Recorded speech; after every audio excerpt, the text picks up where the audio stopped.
Welcome students. 2019 में जो JEE mains का पेपर हुआ था, शायद 10 जनवरी था, उसमें ये क्वेश्चन आया हुआ था। तो आज इसी क्वेश्चन का हम लोग एनालिसिस करेंगे। तो जैसा कि हम लोग हर बार करते हैं, क्या करते हैं कि पहले हम लोग उसको स्टैंडर्ड फॉर्मूला में बनाते हैं और उसके बाद उस ट्रिक्स अप्लाई करते हैं। और सभी क्वेश्चंस में थ्योरी जानना जरूरी है एवरी स्टूडेंट का, क्योंकि थ्योरी से ही वो जो कंसेप्ट है वो स्टैंडर्ड प्रोसेस में यूज होता है। तो ये मस्ट है कि हम लोग थ्योरी ज़्यादा स्ट्रॉन्ग करें, जिससे कि हम लोग का जो कॉन्सेप्ट है वो ठीक रहे। और ये जो क्वेश्चन 2019 में आया हुआ है, ये क्वेश्चन रिलेटेड है डपलर इफेक्ट साउंड से, ठीक है, रिलेटिव जो फ्रीक्वेंसी है। तो क्या क्वेश्चन है उसको देखेंगे और पहले हम लोग सॉल्व करेंगे स्टैंडर्ड प्रोसेस से, उसके बाद हम लोग सॉल्व करेंगे एज यूजुअल ट्रिक्स अप्लाई करके। किसी किसी क्वेश्चन इजी रहता है जो स्टैंडर्ड प्रोसेस से भी अगर हम करते हैं तो पर भी वो इजी होता है, लेकिन टाइम थोड़ा लॉन्गर लगता है। लेकिन फिर हम लोग ट्रिक्स अप्लाई करके उस टाइम को शॉर्ट करेंगे। तो आज की इस वीडियो में आज का जो लेक्चर है, चलो देखते हैं हम लोग कैसे इसको सॉल्व करते हैं। क्वेश्चंस क्या है एक बार एक नजर में देख लेते हैं। क्वेश्चंस देखो, a train move towards a stationary observer with speed 34 metre per second. The train sounds a whistle and its frequency registered by the observer is f1. If the speed of train is reduced to 17 meter per second, the frequency registered is f2. If the speed of sound is 340 meter per second, then the ratio of f1 by f2 is, चार option हम लोग के पास है। क्या option है? जैसा कि देख में बोर्ड में लिखा हुआ है 18/17, 19/18 और 20/19। और फोर्थ क्लू है, फोर्थ ऑप्शन है 21/20। ठीक है, तो एज यूजुअल हम लोग इसको क्या करेंगे, हम लोग पहले स्टैंडर्ड प्रोसेस जो होता है उसी से हम लोग इसको सॉल्व करेंगे। क्वेश्चन बहुत ही इजी टाइप का है, ये क्वेश्चन हार्ड नहीं है और फॉर्मूला बेस्ड है।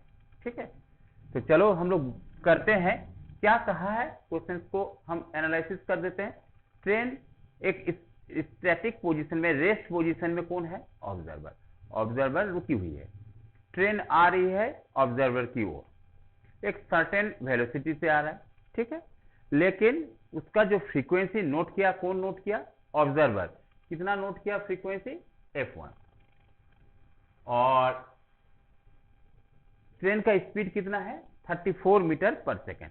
ठीक है, अब f1 उसको ऑब्जर्व किया, ऑब्जर्वर फ्रीक्वेंसी, लेकिन कुछ टाइम बाद वो स्पीड को घटा देता है। कौन? ट्रेन। ऑब्जर्वर तो रेस्ट में है, जैसे पहले था वैसा ही है, उसमें कोई चेंजिंग नहीं है। ट्रेन अपना स्पीड को घटा देता है, और ट्रेन अगर स्पीड को घटाएगा या बढ़ाएगा तो ऑब्वियसली जो फ्रीक्वेंसी रजिस्टर्ड बाय ऑब्जर्वर वो चेंज होगा। अब वो फ्रीक्वेंसी f2 करता है जब वो स्पीड को 17 मीटर पर सेकेंड से घटा देता है। अब वो फ्रीक्वेंसी और पहले वाला फ्रीक्वेंसी और बाद वाला फ्रीक्वेंसी का रेशियो हमको फाइंड करना है। ठीक है, तो डॉपलर इफेक्ट का ही ये क्वेश्चन है। इसी फॉर्मूला को हम लोग, रिलेटिव फॉर्मूला जो है हम लोग नोन है, वो फॉर्मूला लिखते हैं। पहले फॉर्मूला इज क्या होता है? F dash apparent frequency equals to f v plus minus v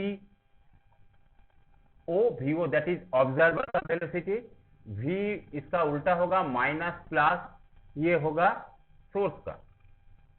ये हम लोग के पास फॉर्मूला है। फॉर्मूला को हम लोग देख लेते हैं। क्या फॉर्मूला है? यहां जब प्लस होगा तो नीचे माइनस होगा, यहां जो माइनस होगा ये प्लस होगा।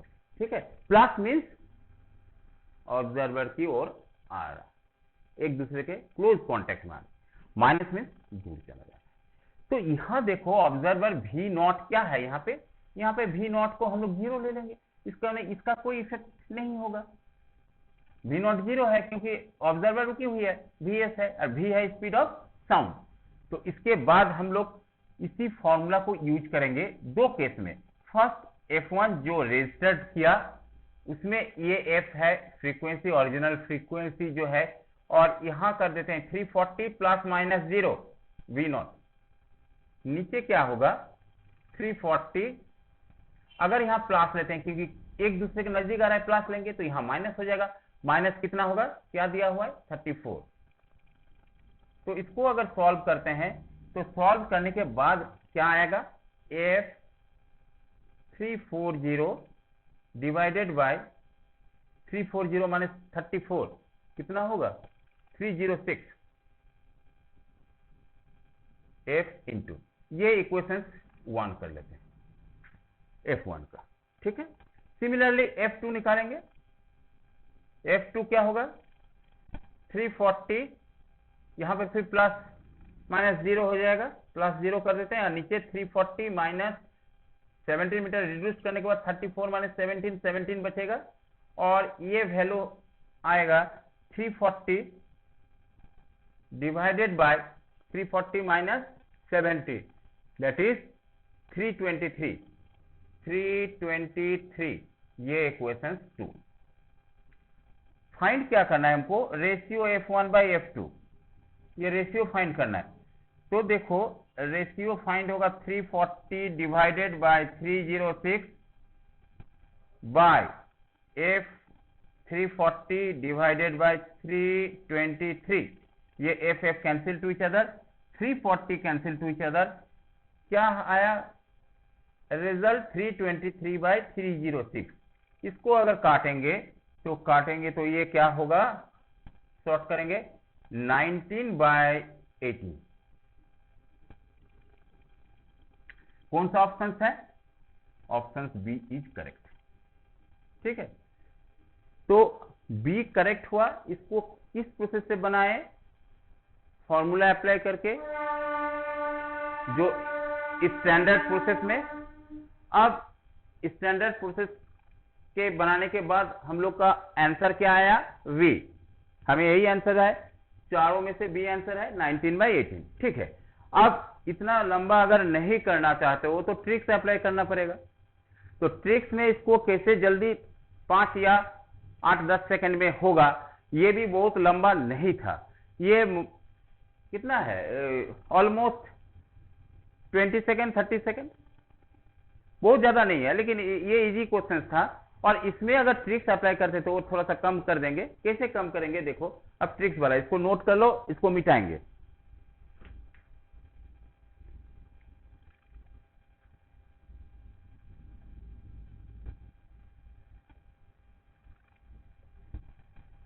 अब ट्रिक्स में आएंगे हम लोग। ट्रिक्स में हम लोग फिर से एक बार फॉर्मूला, ये ट्रिक्स के लिए याद, ये तो फॉर्मूला तुमको याद रखना ही होगा, इसमें कोई ट्रिक्स नहीं है। इसमें v प्लस वी नॉट था by v minus plus v source, velocity of source, ये जो था क्वेश्चन। अब यहां देखो प्लस मीन्स क्या होगा, क्लोज टू ईच अदर। तो जब सम में तुम्हारा दिखा माने रहेगा कि एक दूसरे के नजदीक आ रहे हैं हम लोग, तो कौन सा फॉर्मूला यूज करेंगे, ऊपर में प्लस और नीचे में माइनस। तो इतना कुछ फॉर्मूला लिखना नहीं है, ये भी तुम्हारे लोग को माइंड में रहेगा। तुमको करना क्या है, करना यही है कि हम लोग जो साउंड का वेलोसिटी वो गिवन है 340, उसको माइनस कर देंगे। देखो 34 है, माइनस करके रखो एक जगह 306 और 340 माइनस 17 323। अब देखो कौन ग्रेटर है, जब हम स्पीड को रखते हैं ज्यादा, जब हम स्पीड को ज्यादा रखते हैं तब ये वैल्यू कम आएगा, ठीक है। और जब स्पीड को कम रखेंगे तो ये वैल्यू ज्यादा है, ये तो कॉमन सेंस की बात है। लेकिन जब हम रेशियो निकालेंगे, ये ट्रिक्स में देखने वाली बात है, हम पहले का रेशियो बाय दूसरे का रेशियो, अब हम वहां देखेंगे कि स्पीड पहले से घट रही है ना बढ़ रहा है। दो चीज ध्यान दो, पहले का फ्रीक्वेंसी बाय सेकंड का फ्रीक्वेंसी हमको फाइंड करना है। तो पहले का फ्रीक्वेंसी में स्पीड क्या था, बाद वाला फ्रीक्वेंसी घट रहा है या ज्यादा हो रहा है, ये पहले देखो। तो पहले स्पीड ज्यादा था और बाद में स्पीड कम है। याद रखो, अगर स्पीड घट रहा है तो फ्रीक्वेंसी जो होगा वो रेशियो कम हो जाएगा जब घटेगा, और जब स्पीड ज्यादा रहेगा तो फ्रीक्वेंसी बड़ा होगा। इसका मतलब आंसर तो ऐसा आएगा कि न्यूमरेटर बड़ा होगा डिनोमिनेटर छोटा होगा, लेकिन यहां ऑप्शन में चारों देखो न्यूमरेटर बड़ा है, इससे हम लोग उसको अलग नहीं कर सकते हैं। हम लोग क्या करेंगे, स्पीड बढ़ रहा है, क्या स्पीड था 306 और 323, स्पीड घट रहा है 323, ये तुम्हारा ऑपोजिट हो जाएगा। क्यों ऑपोजिट होगा, जैसे कि हम लोग फॉर्मूला में बनाए अभी भी, ये डिनोमिनेटर में है, तो अगर हम स्पीड को बढ़ाएं सोर्स का तो ये डिनोमिनेटर छोटा हो जाएगा, फ्रीक्वेंसी नीचे बढ़ जाएगा। हम इतना क्यों समझ रहे हैं, ट्रिक्स में ये जरूरी नहीं है, लेकिन तुम लोग का कंसेप्ट ठीक रहे, ट्रिक्स तुरंत अप्लाई कर लोगे। यहां अगर स्पीड बढ़ रहा है VS का, ये तो हटा दो, इसको छोड़ो, कंफ्यूजन मत रखो। VS का स्पीड बढ़ रहा है, इसका मतलब डिनोमिनेटर छोटा होगा, डिनोमिनेटर छोटा होगा तो ये वैल्यू बड़ा होगा। लेकिन स्पीड घट रही है, इसका मतलब डिनोमिनेटर बड़ा होगा, ये अगर घटेगी तो बड़ा होगा, माइनस होगा ना, V माइनस VS। अगर ये तुम्हारा क्या हो रहा है, ये घट रही है 34 से 17, ये घट रही है, अगर ये घटेगी तो V से माइनस करेंगे तो वो वैल्यू बढ़ जाएगा, और ये वैल्यू बढ़ जाएगा तो डिनोमिनेटर बढ़ने के कारण ये टोटल वैल्यू घट जाएगा। इसका माने सेकेंड का जो फ्रीक्वेंसी वो घटा हुआ होगा फर्स्ट से, तो फर्स्ट से घटा हुआ रहेगा, तो ये जो माइनस हम करके रखेंगे छोटा वाला नीचे रहेगा, फर्स्ट से घटा हुआ रहेगा, तो हम लोग ये उल्टा कर देंगे 323/306 डायरेक्ट। जब ट्रिक्स अप्लाई करेंगे ये सब कुछ नहीं करना, क्योंकि ये पहले माइनस करके बस यही दो करना है, खाली माइनस करना है।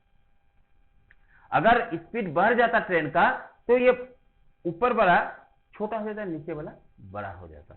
यहां क्या होगा, बस अब इसको तो काटना है, कुछ नहीं, 19/80।